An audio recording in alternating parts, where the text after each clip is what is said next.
So the test is over. The score report has come back and damn, you failed.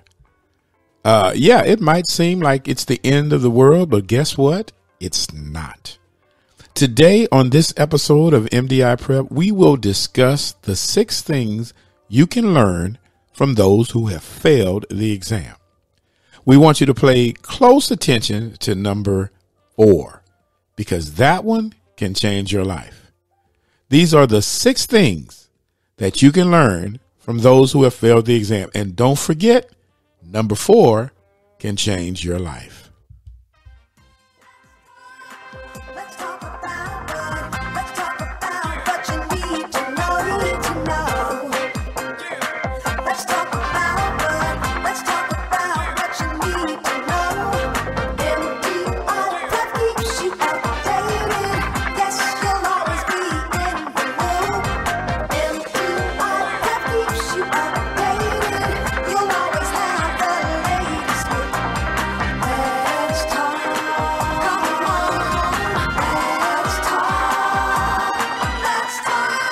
Hey, this is Dr. Sutton, and I am with MDI Prep, and we are so excited that you could join us again today for another amazing episode. Now, guess what? The episode that we're going to talk about today touches probably at least 80% of the population. Now, the other 20% are fortunate enough to have never failed an exam, but 80% of the people out there have at one point failed some exam in their life. And so the question really becomes, is there anything that we can learn from those who have already failed the exam? Now, when I actually started thinking about this podcast, let me tell you the way I thought about this, how this came about. So I was running the other day. I was doing my morning run, and I was running and I was listening to an audiobook. And the audiobook was called Antifragile. It was by Nassim Nicholas Taleb. If you have not read this book, it is amazing, right? So I'm running, I'm listening to this audio book, and it's talking about basically things that we gain from disorder, right? So, most of you who are in science may have understood this as entropy, that disorder, right? And so in this book, it basically talks about, in terms of being anti-fragile, means that there will be some that are sacrificed for the greater good, meaning that some will succeed, some will fail. But one particular chapter that really stuck out in my mind was this particular chapter that talked about entrepreneurs, right? And in here, he compared the failed entrepreneur almost like a failed soldier. Which is not, if you think about it, every soldier that we know that has served in battle is heroic, is somebody that we honor. And they, even though they may have died, or when we say failed, they may have died in battle, they're being a martyr for a greater cause is something that should be saluted. And so in this book, he talks about, why don't we salute the failed entrepreneur? And he gives this scenario is that the failed entrepreneur is someone who has not succeeded, but by their mistakes, others have learned how to succeed. And I thought, wow, isn't that an amazing concept, right? So I said, wait a minute. If that's the case, isn't there something that we could learn from those individuals that have failed their exams, right? Because obviously for those who have failed their exam, there are lessons that can be learned. And so today what I'm going to be talking about are the 6 things that we can actually learn from those who have failed their exam. Now, let me tell you just like this. So most times when our students at MDI Prep come to us, our goal is to make sure that they are prepared in a way that failure is not an option. Okay. Now, I would love to say that we have a 100% success rate, even though 90% of the students in our class pass on their first attempt. We do have a percentage that does not. So how do we deal with them, right? So the first thing that we're going to be talking about today, the first thing or the first lesson that you need to learn is that there's no substitute for studying. Okay. Let's just say there's no shortcut to knowledge. And I know sometimes people are crunched for time and things like that. But guess what? When you are preparing for a major exam, whether it be the MCAT, the IMBDE, the DAT, or the PCAT, or whatever exam that you're preparing for, there is no substitute for studying. Okay. Now, I have students who, I guess, for some reason or another, they love to wait till the last minute. They are the ultimate procrastinator. And then they get to this last, I say, week or two, and they feel like, okay, let me see if I can cram everything in this last few weeks. Well, guess what? A lot of times what happens is that they feel like they are underprepared. And they're right, because they have not put in the proper amount of time. And so the first lesson that we have learned from individuals that have failed, and typically when I ask a student who has failed the exam, I'm like, okay, what do you think was the biggest reason you failed the exam? And they say, well, Dr. Sutton, I just don't feel like I had enough time to study. I said, okay, well, how long in advance did you know about your test? Well, I guess I knew about the test for about maybe 3 months. Okay. How much time did you put in? Well, you mean like dedicated study?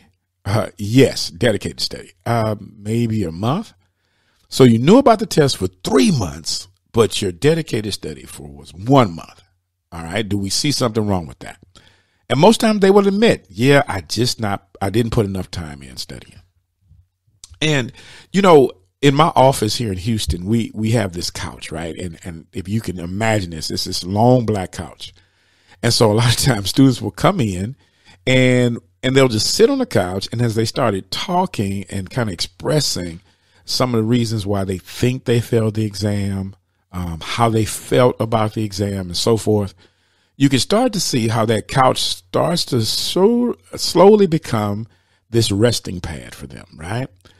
And then they go from a sitting position, then they go to a kind of like a sideward lean. Then they go all the way from a sideward lean into this layback on the couch.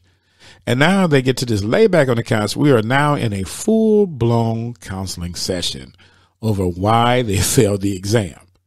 Now, once the tears have dried, we actually get to the core root of what we can do to correct that. So the very first thing that we can learn from an individual that has failed the exam is to stop procrastinating. All right. If you have 3 months to prepare for the exam, use all 3 months. All right. There is no substitute for studying. Okay. Second thing. Oh my goodness. This one you got to hear. So I had a student about 3 years ago, and her name was Geo. Geo came up to me and she was dead set on going to dental school. Right. And so she comes and she says, Dr. Sutton, I have my DAT tomorrow and I just don't know what I'm going to do. I don't think I'm ready. And I said, well, Jill, how long have you studied? She told me. She said, well, I've studied, at least 3 months, right? I said, okay, well, that's good. You put in enough time. I said, do you feel like it was effective? She says, yes, I studied all the material that you all gave us and I feel really good. She said, but I'm just so nervous, right, to take this test. I said, well, okay. I said, Jill, what do you think is the worst thing that's going to happen with this test? She says, well, the worst thing is I'm not going to pass it. I said, okay, so you don't pass it. I said, what does that mean? She said, well, if I don't pass it, that means I don't go to dental school. I said, wow, you don't go to dental school? What does that mean? She said, well, if I don't go to dental school, I'll have to find some other career because I won't be able to be a dentist. I said, okay, you find some other career. Then what does that mean? She says, well, then I'll always be wondering why I didn't go to dental school. I said, exactly. I said, did you hear what you just said? I said, think about it this way. I said, at the end of the day, I said, your test is on Wednesday, right? She said, yes. I said, okay, would you agree that there's a 99% chance that even though your test is on Wednesday, if things didn't go well on that test on Wednesday, would you agree that Thursday is probably still going to happen? Thursday's still probably going to come around, right? She said, yeah, Dr. Sutton. Yeah, I'm pretty sure Thursday will come. I said, yes. I said, guess what? It's not the end of the world. All right. So don't stress about it. Do your best. Give it your all, because even though the test may be difficult, even though you may not think you did well, it's not the end of the world, right? What does not kill you, we've heard this before, will make you stronger. Wow. So this was a concept that I helped Geo with. And here's the good news. Geo took our advice. Jill is in dental school, and she's actually going into her 3rd year. So Jill is doing fine now, right? So the second lesson is that the exam will not kill you, okay? And because it doesn't kill you, it's just going to make you stronger. The third thing that we can learn from those who have failed the exam is that sometimes you have to admit when you don't understand something. Oh, my goodness. You know, I have no idea why smart individuals feel like they have to know everything. They don't. You don't. You know, sometimes it's okay to admit if you don't understand the concept. It's okay to admit that there's some things that you just don't know. And rather than ask for help, most students, what they'll do is they'll try to what we call wing it, right? I don't understand what that means, but they wing it. They say, well, you know, I kind of think I know what this means. And so they come up with some concept that they created in their brain that's totally off the beaten path regarding the material. And they use that, and now that becomes a new truth for some science that's already been established. That makes no shiggity, if y'all know what I'm talking about. And so rather than ask for help, they'll go into a test with misinformation. Don't ever do that. One of the lessons that you can learn from individuals who have failed the exam is that overconfidence can be deadly when it comes to an exam. And what I mean by overconfidence to the point where you don't want to ask for help, or you don't, especially when you don't understand the concept. Okay. That's number 3. Number 4. Now, you remember I told you, number 4 is something that can change your life. When you fail an exam, once the tears have dried, you've got to learn how to forgive yourself. Forgive yourself. Most times students will feel so guilty because, oh, I didn't study. Oh, I shouldn't have partied. Oh, you know, why did I pick that answer? I knew it was that other answer, but I just don't know why. I feel so dumb. I feel so, you know, they have every reason to actually get down on themselves. Don't do that. Once you've, like I said, once you've dried the tears, once you've processed all the things in your head on what could have gone wrong, forgive yourself. Once you've forgiven yourself, then you can move on. Okay? That takes us to number 5. Number 5 is what I call persistence makes a difference. Let me say that again. Persistence makes a difference. See, failure is only failure when you don't try again. See, I've had students who have failed the exam 5 times and they passed it on the 6th attempt. Are they really considered a failure? No, they may have had a failed exam, but they're not a failure. So when you talk about being a failure, there's no such thing as long as persistence is in your life. And remember, persistence makes a difference. That takes us to number 6. And number 6 basically goes in line with the P for persistence. If you plan to continue, if you want to go forward and you know you want to pass this exam on the next attempt, then you got to do what most people have heard before. It's called the 5 Ps. Proper planning prevents poor performance. I know we've heard that over and over again in our lives, but let me say it again because it is so profound. Proper planning prevents poor performance. If you want to do better, you got to plan better.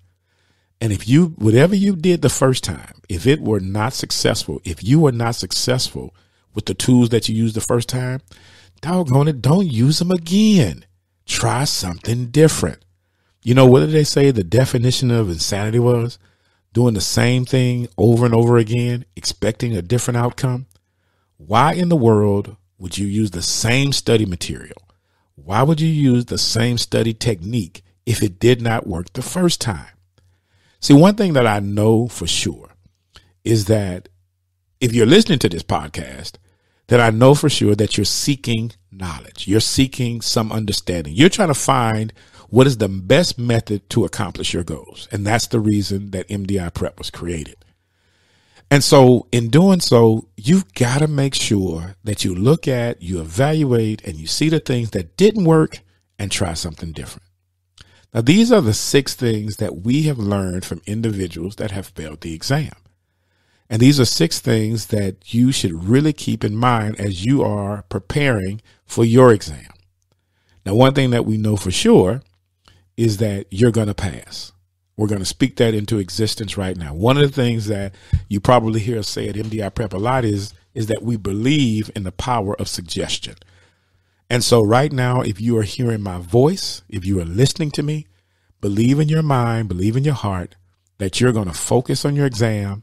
You're going to pass your exam. If you have failed the exam in the past, you're going to remember the 6 things that we said. Number 1, there's no substitute for studying. Stop procrastinating. Number 2, remember the exam is not going to kill you. If the exam is on Wednesday, there's a 99% chance Thursday will still come around. Number 3, don't be so overconfident that you can't admit when you don't understand something. Number 4, don't forget this one. Forgive yourself, okay? Get over the guilt, let it go, and forgive yourself. Number 5, remember that persistence makes a difference. Number 6, plan to do better. Remember, proper planning prevents poor performance. You apply these 6 things. We know that you'll be successful. You know, our motto here at MDI Prep is, you got this. No matter what you're going through, you got this. You got a hard test coming up. Don't worry about it. You got this. I want you to repeat over and over and over. I got this. So in our next episode of MDI Prep, guess what? We're going to be talking about toxic relationships. Wow. How does that even apply to education, right?